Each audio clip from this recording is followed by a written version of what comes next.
Welcome to the Messy City Podcast, where we talk with the people who design, plan, build, develop, or even just think about how to create beautiful, successful, and humane cities and towns. Let's learn from each other and create places we truly care about.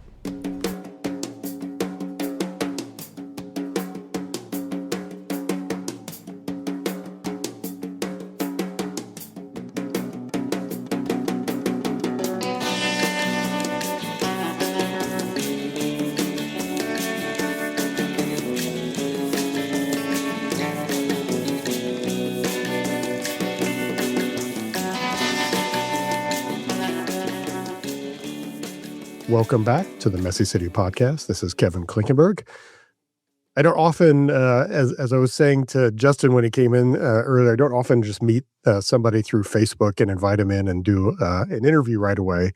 But I saw a Facebook post recently that was also shared through our mutual friend, John Anderson, with this guy who's doing development in small towns in Kansas, and he had opinions, which I love. I love it when people have opinions and want to share like the actual, the good and bad of the development business.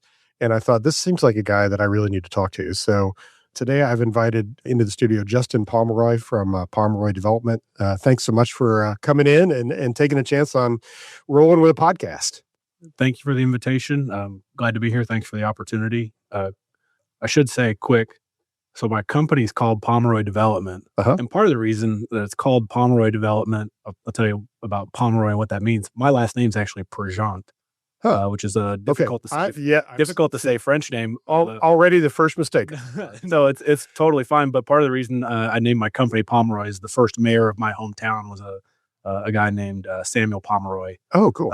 Who also split the line between public service and private development pursuits, which is sort of my path. So it's actually a good intro to my background and how I got to where I am today. But Prajant is difficult to say. Justin Prajant. All right. Okay. Yeah. Good enough. Well, my kids attend a French immersion school, so I should know that. I should be able to handle it. But you would have hit the nail on the head then. But I tell everybody, just don't say pregnant and we'll be friends. I get that a lot. Yeah, I could see that. Yeah. All right. Well, I definitely want to talk about the work that you're doing. That's the reason I want to have you here. But I do want to talk first about so who is Justin Prajant? What's your background? How did you get to where you are today in terms of doing development projects? So I'll make it the short version of that. I'm from Atchison, which is a small town about an hour north of Kansas City, and 120 years ago, Kansas City, Missouri, and Atchison were the same size, but Atchison didn't get a car bridge over the Missouri River until about 40 years too late. So by that time, history had sort of was written in stone. Out of college, I went to KU to their Masters of Public Administration program, and they're known nationally to be city manager school. A lot of the alumni of that program are city managers all over the country. One of my classmates just got hired to be the city manager of Portland. So that's what it's known for. I worked for the city of Mission, actually, in Northeast Johnson County for about 5 years doing public works projects. For the time and place, they had pretty progressive leadership, I think. They had things like form-based code, and road diets, and I was involved in a lot of that. And then I went home and had a series of positions. I worked for the city of Atchison for almost 10 years. Had some success getting transportation alternative grants, safe routes to school. And so in the public works domain, we were having some success building what I wanted to build. Park improvements, trails, farmers market pavilions, and there was always outside funding that we could figure out to stack that together and make it work. And then they asked me to start doing community development work and economic development work. And I kept hearing no over and over and over again. Our YMCA, for example, is a 1913 YMCA boarding house building.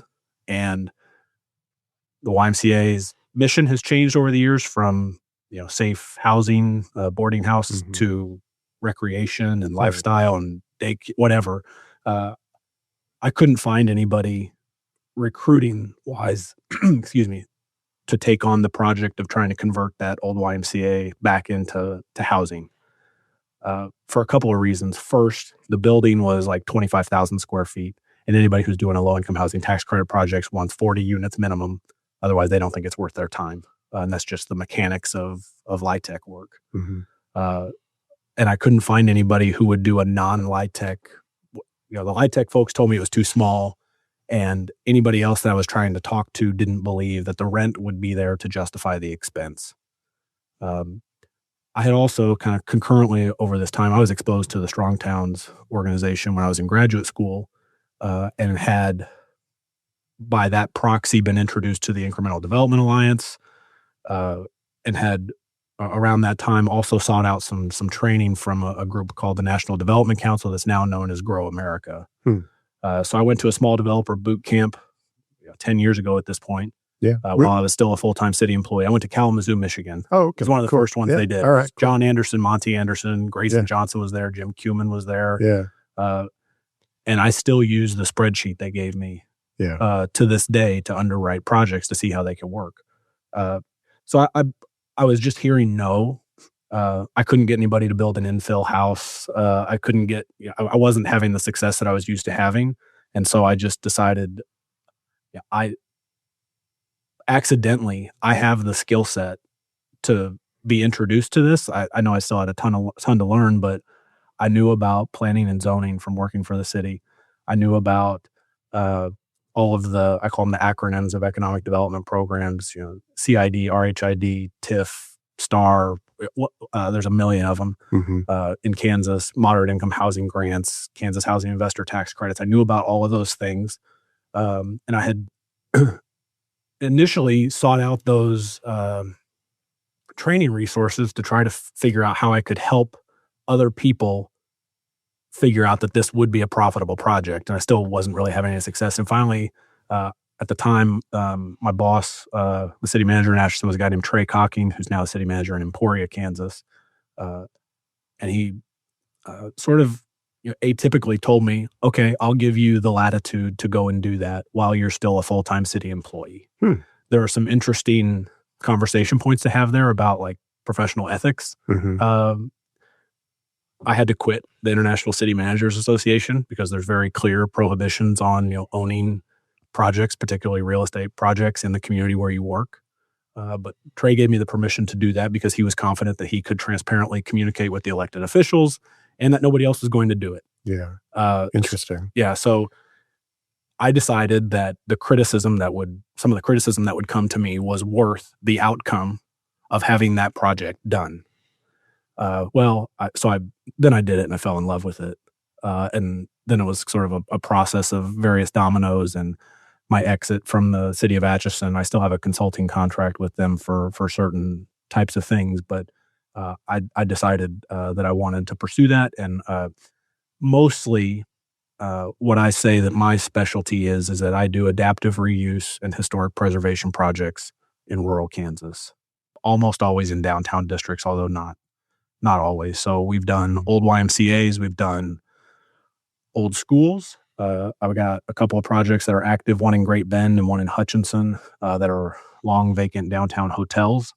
And these are not considered affordable housing projects necessarily. Most of them have a moderate income component that's tied to the moderate income grant.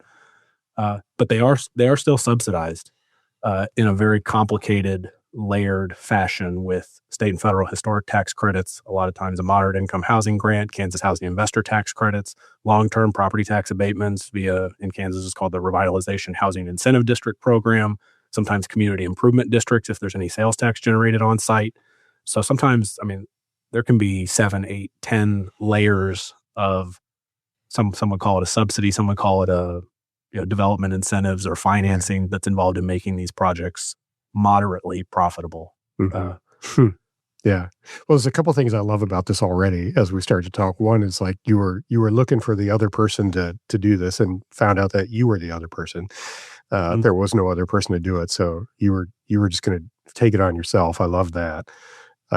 And also I just can't help but think about, my listeners who are like in New York or California, and they're like, oh, somebody's doing rural development in Kansas. That's a whole different ball of wax.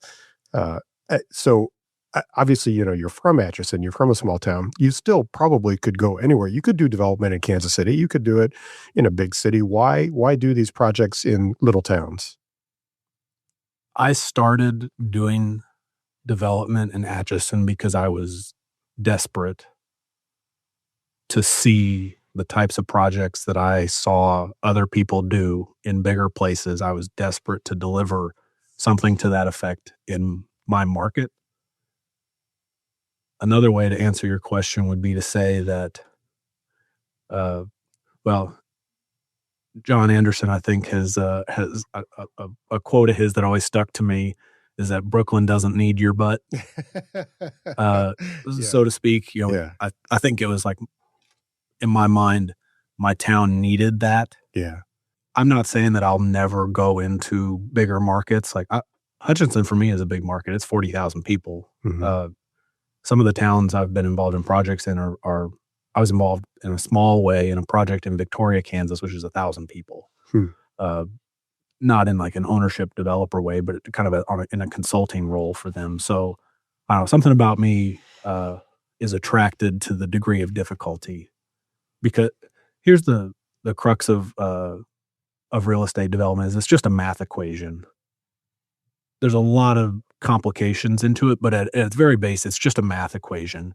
And it doesn't matter how wealthy you are, you're not going to take on a real estate development project that isn't profitable. At least not sustainably. You may have somebody who gives to Habitat for Humanity or a Chodo or something. That kind of thing can happen, but unless real estate development is profitable, you're not going to see very much of it. Right. I think everybody would agree that buildings depreciate over time. There's a lot of evidence of that. You don't have to look very far. Anybody who's ever owned a house. Yeah, and if you're not seeing a certain volume of new investment in real estate development, or that includes rehabilitation of existing structures, if you're not seeing that, then your overall body of taxable real estate is decaying and shrinking. Some of this is some of the strong towns incremental development type thought process that goes into it for me. But I've sometimes I get criticism about the use of incentives. And I tell people, like, I agree with you on a theoretical level. This isn't how it ought to be. Right. But I'm not willing to let my town fail to be some sort of like idealistic example of what ought to be. Because if you don't use any development incentives, especially in rural markets, it's not going to happen. The gap between what it costs to build something and what it's worth the day you're done is enormous. Mm-hmm.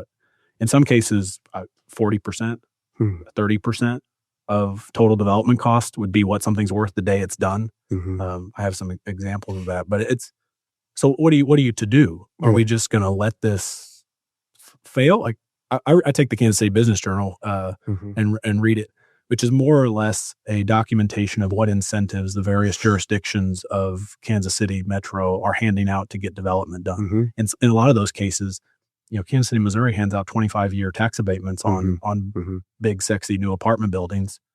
But I fight tooth and nail sometimes with rural jurisdictions to get a little property tax rebate on an infill duplex. Well, if the big city if Lenexa has to hand out development incentives to make projects happen, what would a town like Atchison or Hiawatha or Baldwin City, what would those jurisdictions have to do to make the same thing happen?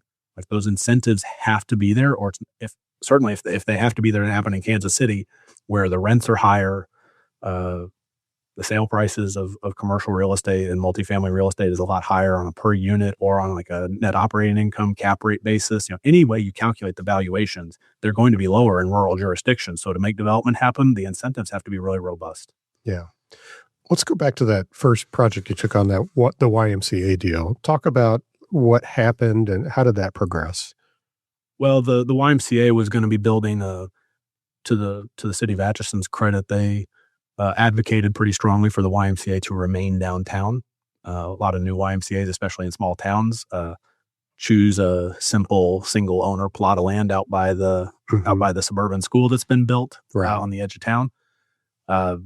Atchison's YMCA went back immediately next door to the old one. which is fantastic, and was a part of the reason I was so attracted to the project, to be able to tout that as an amenity, like, hey, you have a state-of-the-art YMCA attached to our building, Right. immediately next door. But the YMCA made it known that they would like to sell their old building that's from 1913. I probably toured 7 or 8 different developers through there. At this time, I was getting wise to historic tax credits and, oh, wow, like, how do the state ones work? How do the federal ones work? Ton of nuance to that conversation. I toured, I'd say, half a dozen. If I said the names of the developers and the people that I toured through there, you would know who they are. A lot of them out of Kansas City or Lawrence, and there just weren't any takers. So I put together a group of investors. These are people that I knew. Most developers start with family and friends. That's true for me. I'm fortunate enough to have access and know who those people are, and part of that's because I think of my track record, both as a citizen of the community and as doing what I say I was going to do. But they entrusted me with, and I don't mind sharing some of the numbers. I think it was something like $600,000 that I had to raise to make the project go. I think it was $3.3 million, and it was a 17 apartment conversion. I wish with every ounce of my soul that I had access to those construction prices today. Yeah. No. What year was this? This was 2019. We finished in the summer of 2020. I kid you not. I think we've been finished like on July 7th. This is my first time like hiring an architect. I don't know I have limited knowledge of building code, fire code, and now in retrospect, I made a ton of mistakes that but you don't, unless you feel something in your soul. Like, it's reading is helpful, going to a class is helpful, but feeling something in your soul when it goes wrong is a different level of education. And so going through that first time, these people trusted me. It's gone reasonably well because we got a lot of support, moderate income housing funds, state and federal historic tax credits. But that was the first big private historic tax credit project that I went through. We finished on July 7th. I think it took us 3 weeks. Lease up took 3 weeks. Wow. We were 100% occupied by August 1st. And I had sort of believed when I moved back, part of this that stuck in my mind was when my wife and I moved back to Atchison there, and we went and toured apartments that were available. Nothing was exciting about it. Yeah. The newest apartments were built late 80s, mid 90s, something like that. Zero multifamily construction. That's not low income. Yeah. We weren't eligible for low income. And so like literally zero rental housing options. Were like, yes, this is exciting. We're excited to move into this. And so that always stuck with me. I wanted to provide that. And basically we tried to design the project in such a way that if myself and my wife were moving into it, would we be excited to move into this place? And I think that's the product that we were able to deliver. The rents were easily 50, 60% above anything else that was available. I caught some criticism for that. But you do the affordability calculation, and people making, to afford to live there, you need to make $40,000 plus a year. I didn't think that seemed crazy. We rent to a ton of college professors, nurses, teachers, social workers. We rent to a lot of downsizing retirees, which opens up their old homes in the community for families to move into. So so that's kind of the story behind that project. It's been successful, but I've learned a ton about just how things like budgeting for maintenance, or how irritating having an elevator in a small building is. Oh God. Yeah. Or the fire alarm code when you have a 4th story on a building as opposed to just 3. I get it's a couple times a month I get a phone call from somebody that's burned bacon because it's a 4-story building as opposed to 3.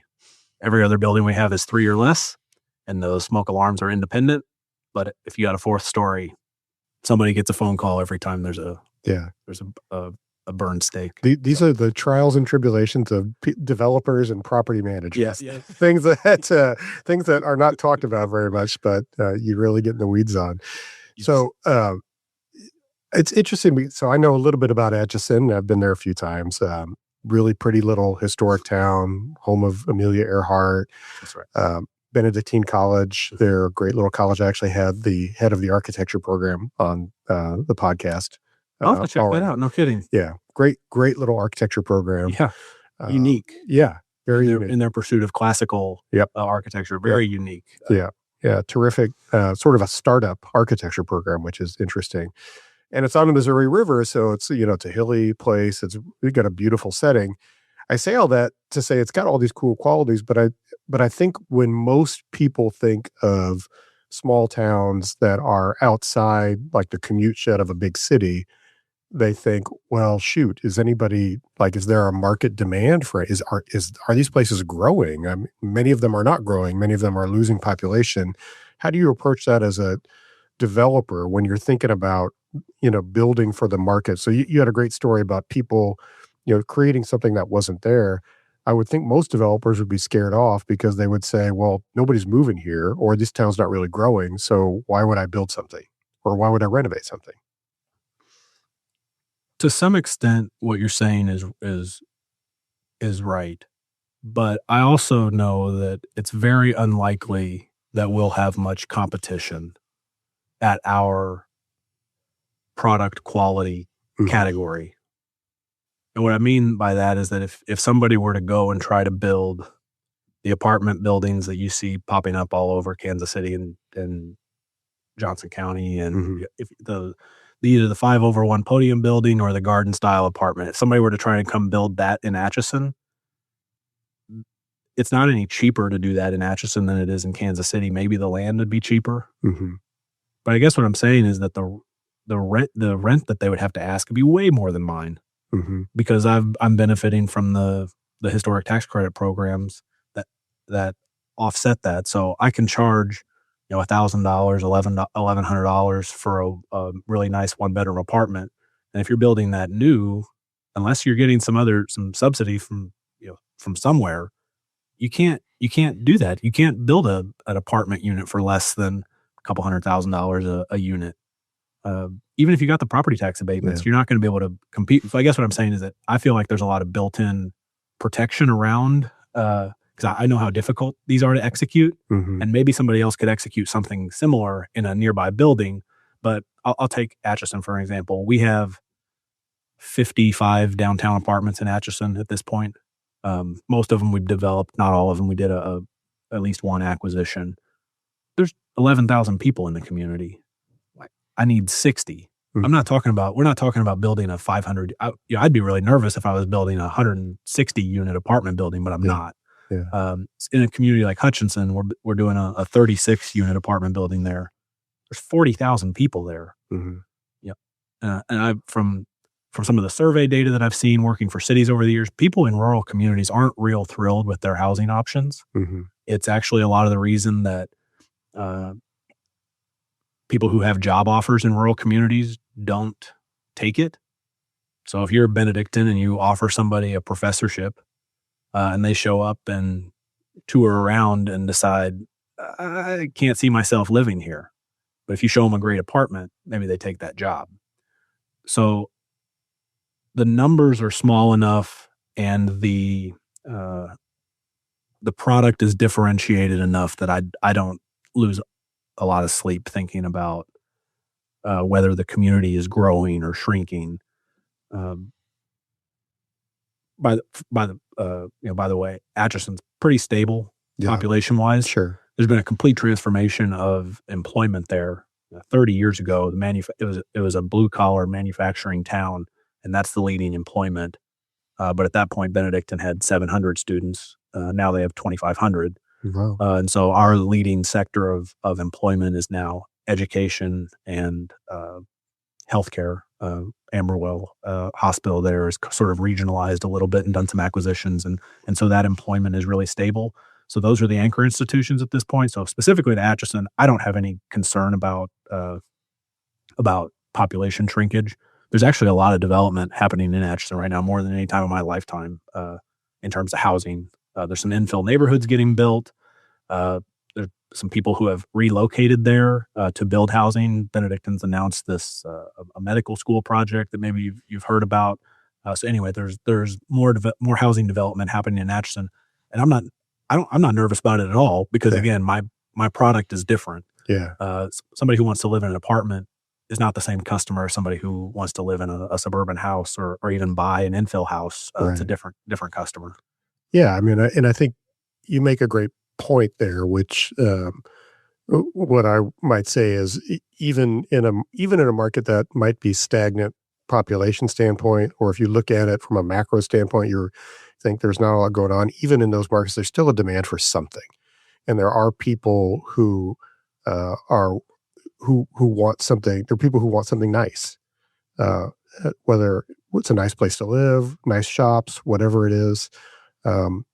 My wife and I went down this summer. We spent a weekend in Humboldt, Kansas, which is a fascinating place because they're a tiny little town with a couple of really great companies that are headquartered there that are investing a ton of money to make this little place an attraction for people driving from all over the place. And when you first go there, you're just really impressed at the quality of what's been done. It also seems like it's, a loss leader financially for them, but they're trying to say, they want to create the same level of quality of dining experience, shopping experience, whatever it might be, housing, camping even, that you might find in a bigger place. And it seems like they're having success drawing people there. Whether that's ultimately going to work financially or not, who knows? But I think they're trying to prove that there's, even in a lot of these very rural places, there's still a market for people wanting nice things. That's 100% true. Similarly, for my projects, it's difficult to find, but the capital is not, for the work that I do, the equity capital that's necessary to make a project go has not been the barrier. And the people who invest in the projects that I'm doing are the owners of the same company that you're talking about in Humboldt. It's the people that own those community identified, oftentimes multi-generational. That's almost always true. It's multi-generational owners of successful local companies. Those owners are the investors in my projects. My sales funnel is an entire statewide, the entire state of Kansas pretty much is my sales funnel, but the choke point is getting connected to those people. They exist everywhere. Every town has them, regardless of size, really. But getting connected to them and sharing their vision, that's the choke point of my entire sales funnel. So, not to jump ahead of myself, but then how do you find those people? Like, if you're not from those towns, or how do they find you? I think that's they usually find me. I do a lot of traveling around the state. I go and tour buildings, and I underwrite a lot of projects. But the gap is usually finding that person. And when I think about the projects that I've done, I either previously knew them, which is true for everything that I've done in Atchison, but when I've worked elsewhere in the state, as a consultant or as a co-investor or whatever on a project, they usually find me because I worked with a certain architect firm and they knew that I'm pretty darn good at what I do. And they knew this person and they knew this. There are connectors all over, especially a state as small as Kansas. I could rattle off a handful of names of people that learned about what I do and made the connection to somebody they knew that had a dream in Hutchinson or in Great Bend or wherever else. And I should say too, I'm not the only person, even in Kansas, who does this type of work. There's like a half a dozen of us who have learned how to put together a capital stack with historic tax credits, some sort of further assistance from the Kansas Housing Resource Corporation, There's a guy named Tyler Holloman and a group out of Manhattan called Frontier Development Group that does awesome work. There's a guy in Hayes that I've met named Adam Prey, who's there's a guy down in Pittsburgh named Quentin Holmes. And the key thing to know about the developers that I mentioned that are of my category is that all of them have what effectively amounts to a day job. Development at that scale is not lucrative or consistent enough to pay the monthly bills. Mm-hmm. So in a lot of cases, it can be somebody who's like a real estate broker or an agent. Sometimes it's a property management company. Mm-hmm. Sometimes it's a construction company who ventures into sourcing their own deals. Sometimes it's a banker. In Atchison, there's a family that owns a local bank that has done 80% of the new home builds over the last 30 years. A college professor. I'm a consultant for the city of Atchison, which I do some property management as well. So it's sort of a mixed bag for me. But I just found that to be an interesting point that anybody who's listening who thinks like I'd like to do development, but I don't feel like I can quit don't quit your job. You're going to need it. You're going to have to do this as more or less a side hustle, at least at the beginning. For sure. Well, now, Justin, you're going to blow everybody's mind by saying that, because don't you know that all developers are just stinking rich and, rolling in cash all the time, and everything they do works out perfectly? And yeah, especially the rural ones.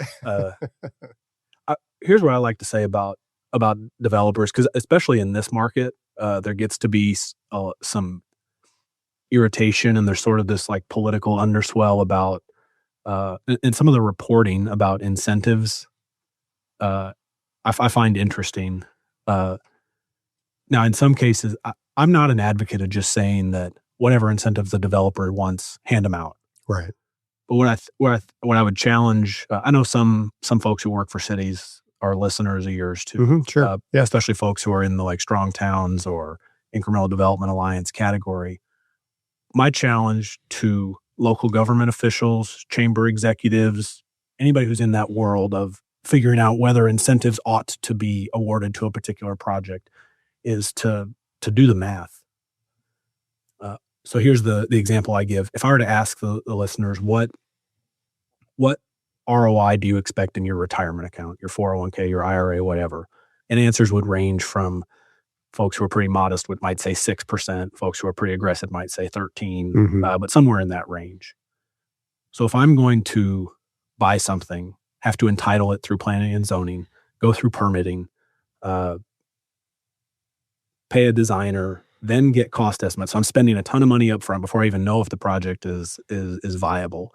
Go through all the construction risk, sign personal guarantees on construction loans that would, if it goes sideways, you're financially ruined. Mm-hmm.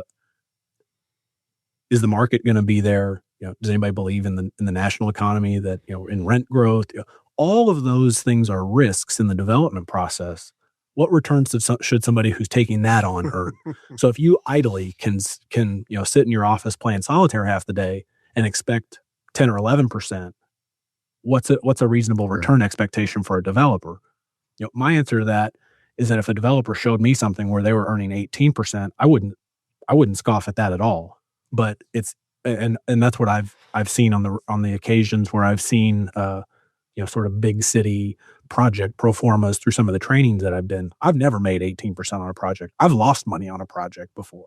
Mm-hmm. So when I hear pushback against the incentives that are necessary to show any profit margin at all, that's why I get a little bit charged up about it, because you can't be against the incentives unless you are advocating that the return is too lucrative to be justifiable. Yeah. Should you award a TIF district to a project that could otherwise earn 17.5% internal rate of return? No, you shouldn't.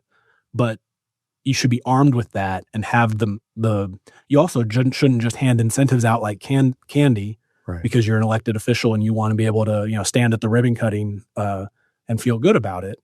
Maybe you're giving away too much. My message is just, let's be a little bit more transparent about the development math so that we understand where and when incentives are appropriate. So kind of pull back the curtain on development math is what I'm advocating for.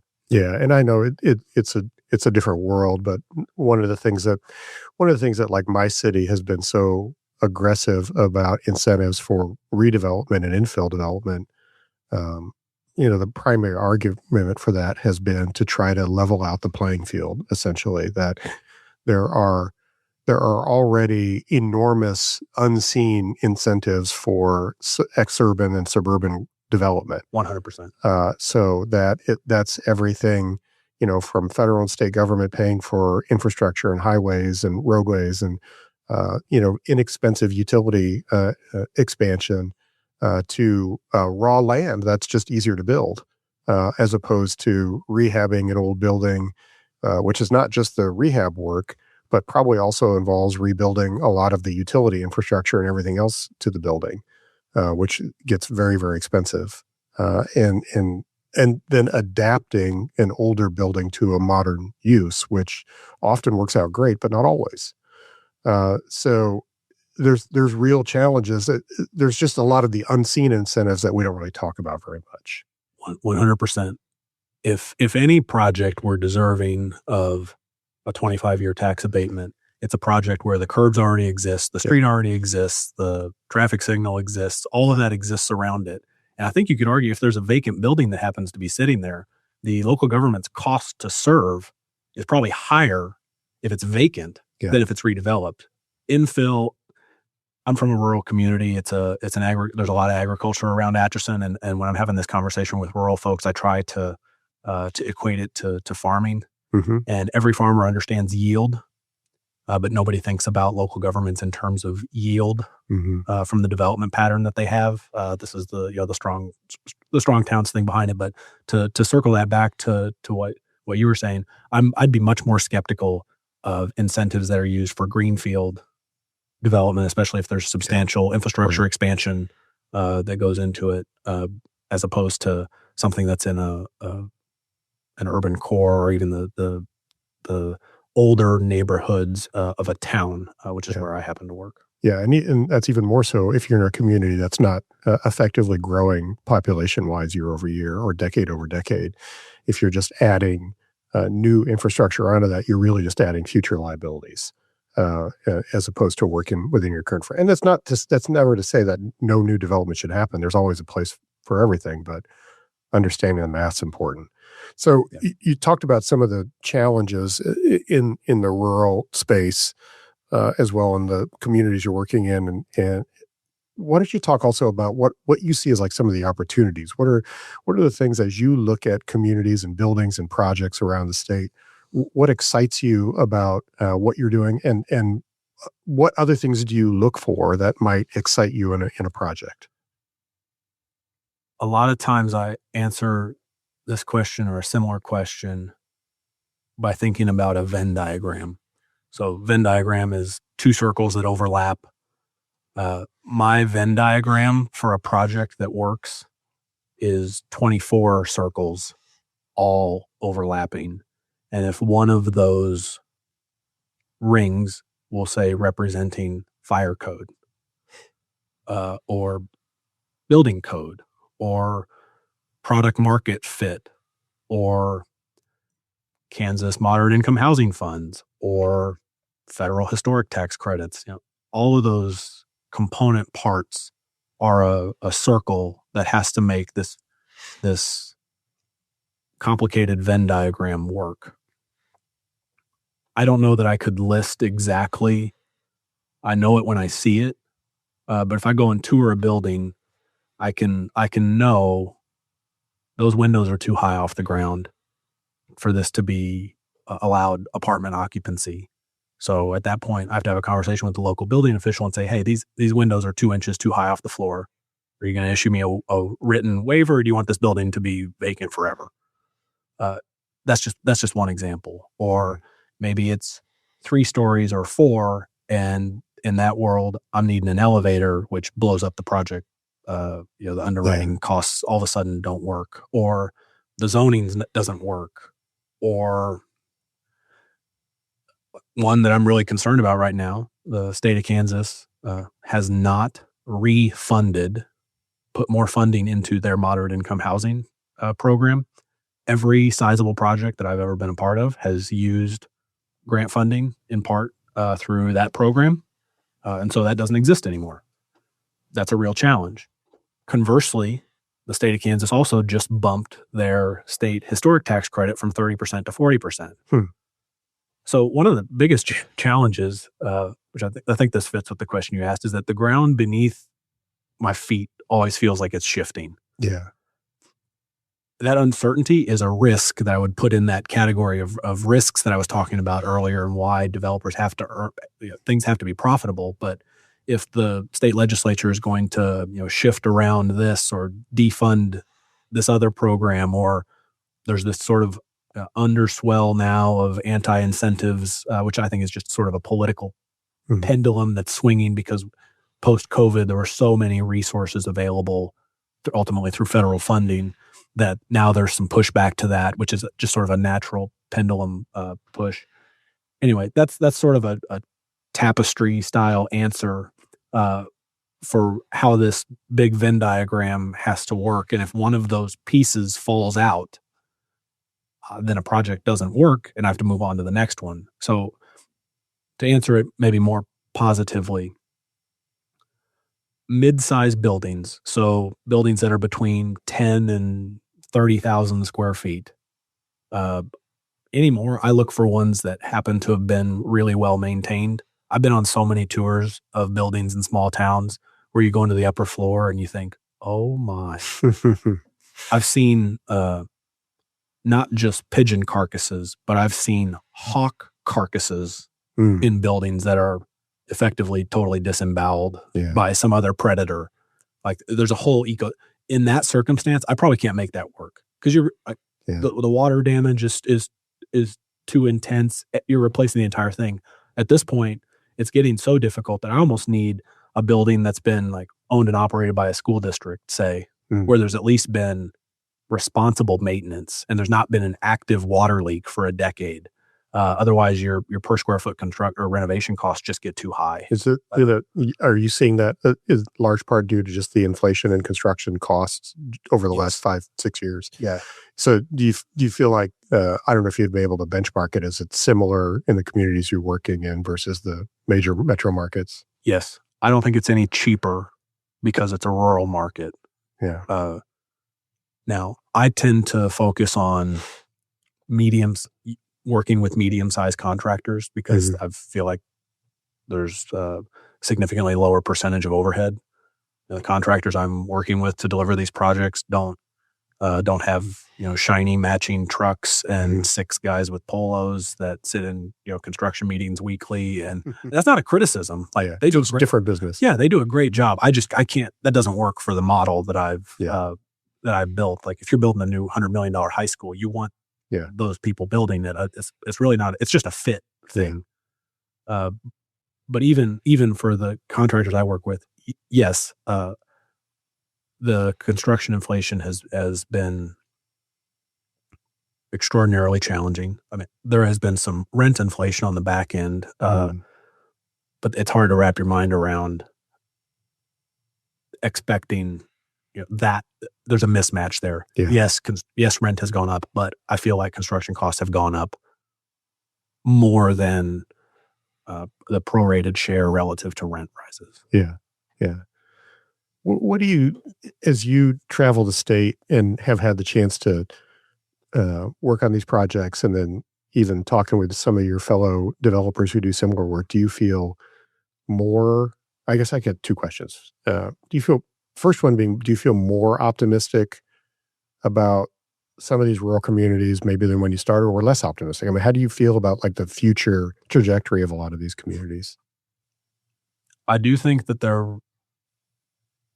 I don't know that I'm optimistic. I don't know that I'm pessimistic. But I'll give you a little bit more nuance to that. I am optimistic about housing potential. Because I just see a lot of opportunity there. What I am worried about, not just in small places either, I think this would hold in Kansas City. I'm pretty concerned about commercial vacancy rates. Retail specifically. Yeah. Office to some extent.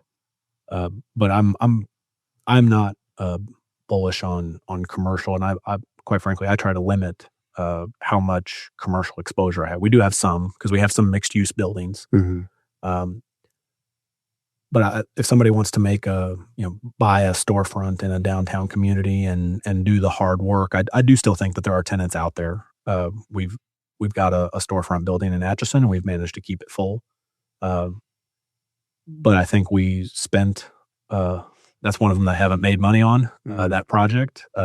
Maybe someday down the road when it's when there's a sale or a refinance event, we might. But I do though want to. There's a Facebook page called Revitalize or Die. Yeah, I actually had him on the show as well. So yeah, great guy, interesting guy. He just says out loud what a lot of people are kind of thinking or are nervous to say, and I can't say I 100% lockstep agree with him about everything, but I love referencing the work that he's done because it gets people thinking. One of his things that he said is that good businesses don't locate in bad real estate. And it's one of the reasons that I'm so obsessed with like real estate and the math behind real estate development and investment in projects, because it's 100% true. So most small towns, I'll just say it. It's inspired by him. I'll sort of say most small towns just have bad commercial real estate. Yeah. So I do think that there are tenants to be had. The expense of converting that bad real estate into good real estate is difficult to figure out how. There's some code challenges to that. But I'll to sum this up, I would say I do think that if there were good real estate in small places, there's at least a handful of tenants that you ought to be able to get. They're going to tend to be service related, or office related as opposed to retail, but that's the world that we live in. It's funny because I think about that even in relation to my own neighborhood here in the city. We have our little neighborhood shopping street that has really declined in terms of the quality of the tenants, I would say, over the last 10 or 15 years. And as other parts of the city have kind of come up with renovated buildings, newer buildings, better tenants, and I look at our little shopping street and I think it just has the crappiest real estate. The buildings are garbage. A lot of them haven't really been renovated in probably decades. They have bad owners who just don't invest anything. And so it's part of why I've been a proponent, even amongst my neighbors, to say we actually need new buildings on this street.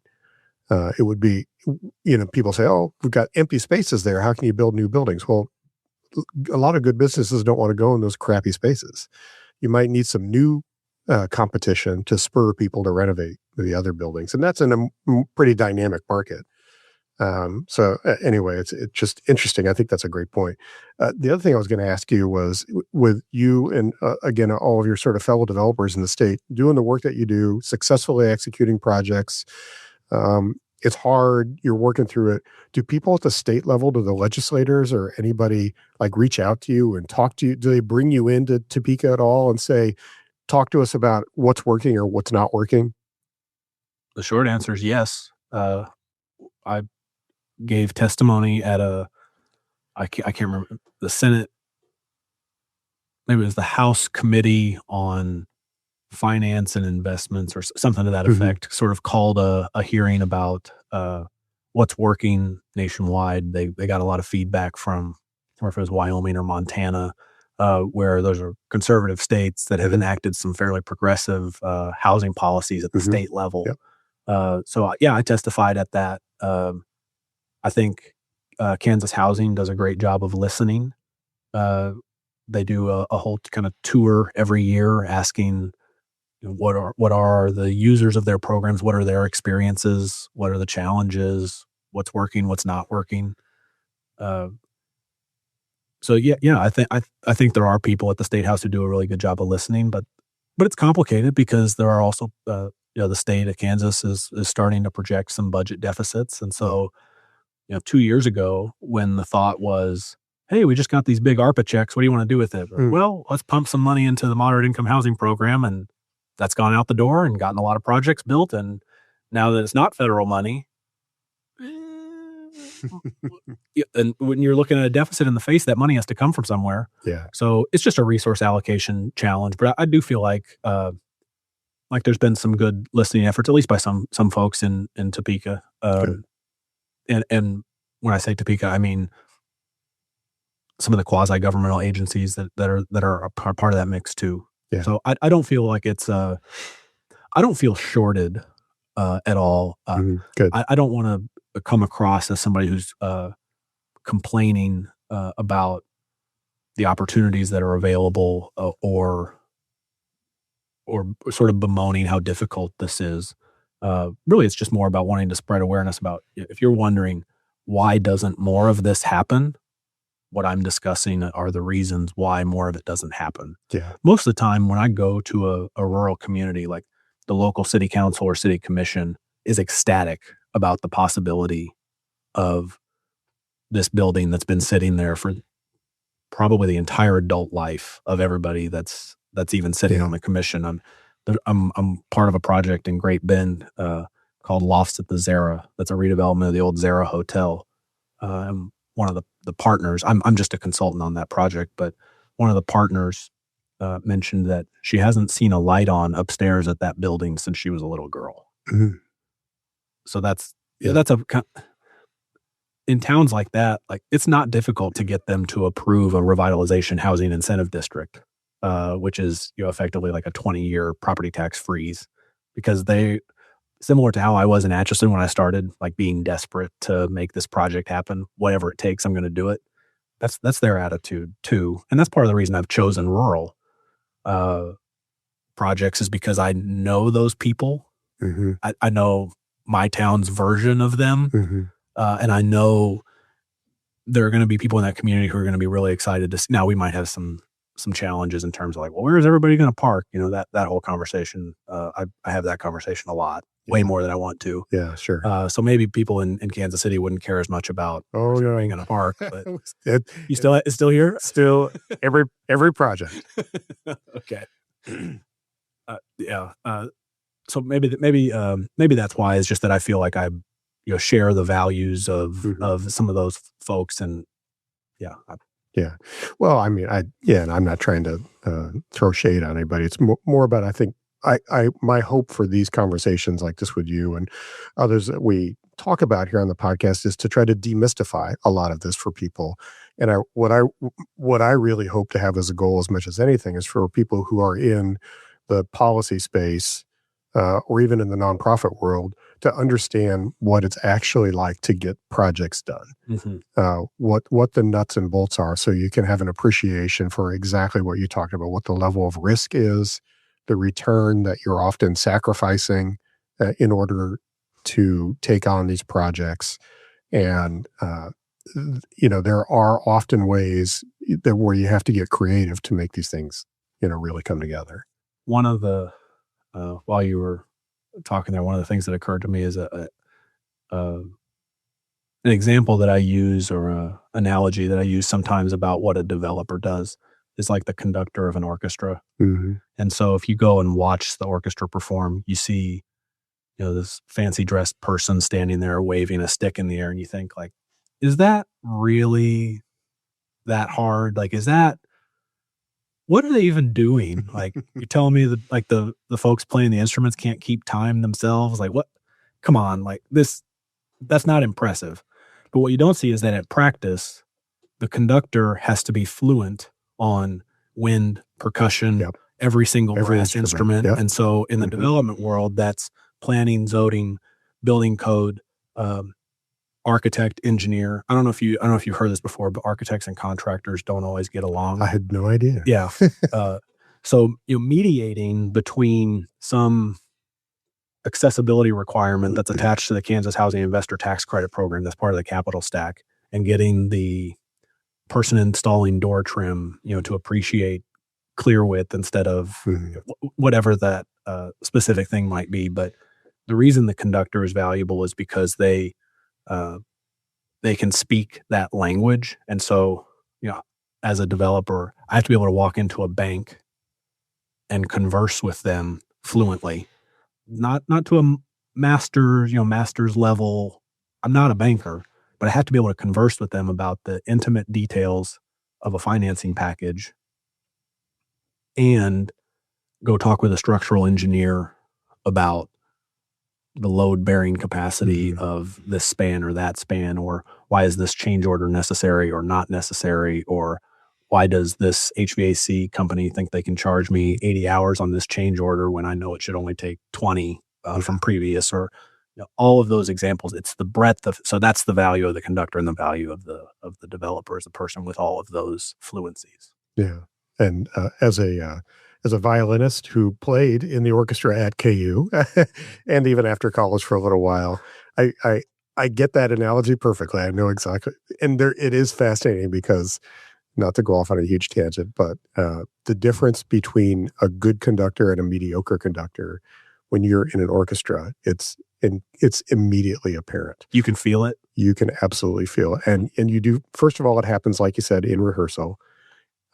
But then your point, like, can't musicians keep time? Yeah, they can, but then not so much sometimes too. Not when you're playing a complicated piece of music. You really do look for those cues from the conductor, and having a good one. It's amazing how much it elevates all the individuals. So I think that's a great analogy. Makes the sum worth more than the individual. Absolutely, parts, yeah. And then also, even the funny thing about it, I always thought about was I was never like a great solo musician, but I did love playing in the orchestra. When you're in a good orchestra and the music comes together well, it's just an incredible feeling when you're playing together with all those different instruments. But I was always amazed at the good conductors who really, they could dissect every little phrase and piece of music for every instrument in there, and they could hear it, and they knew exactly what they were looking for. So I think the developer as a conductor is a terrific analogy because you really do have to know all those things. I'm glad it landed. Yeah. I don't know if I've ever had that intimate conversation with somebody who's played in an orchestra, so I'm glad it actually works. That's great. Justin, we should probably wrap. It's been about an hour. If somebody wants to connect with you, how do you suggest they reach out to you? Yeah, so my email address would be justin@pomeroydevelopment.com. That's POMEROY. Justin@pomeroydevelopment.com. We have there's a Pomeroy Development Facebook page. The website is pomeroydevelopment.com. Yeah, that's the easiest way. Cool. What's the next projects on the horizon for you? So I am mostly at the moment trying to execute. 'Cause one other thing to mention is that a development project commitment is from ideation to lease up or stabilization is like a 5-year commitment. So we're about a little over halfway through construction on both of the projects that I'm affiliated with in Great Bend, Kansas, and in Hutchinson. I have a couple of add-ons, I guess I would call them, in my hometown in Atchison. So we're trying to add 3 apartments to the old YMCA that we previously discussed.